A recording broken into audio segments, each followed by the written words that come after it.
Hi there.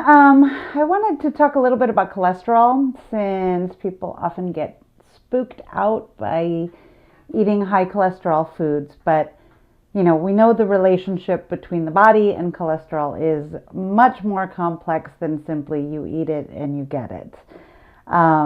It is true that high cholesterol levels in the body can elevate a person's risk of heart disease, but again, not that simple. And sometimes being scared away from cholesterol rich foods is unnecessary and can actually create more stress for a person that's trying to, establish healthy habits, because cholesterol is not blanketly bad. You've probably heard of good cholesterol and bad cholesterol, right? Well, this is referring to lipoproteins, which help cholesterol move throughout the body. And there's the low density ones and the high density ones, LDL and HDL. LDL is the one that people are talking about when they talk about it being bad cholesterol. And HDL is the one people are talking about as good cholesterol, because the body actually needs HDL for important things like making hormones, building cells, moving unneeded cholesterol to the liver to be flushed out of the body.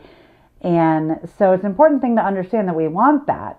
And for most people, dietary cholesterol, or the cholesterol that we find in food, has very minimal effect on the body's cholesterol levels overall. So high cholesterol foods don't necessarily correlate to higher levels of bad cholesterol in the body. Instead, trans fats and saturated fats are really the menaces to avoid when we're talking about taking care of our body.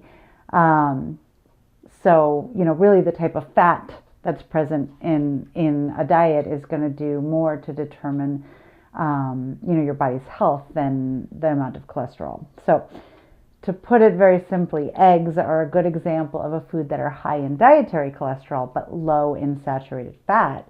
So that makes them a very low risk for elevating LDL cholesterol in the average person, which of course is what I'm talking about.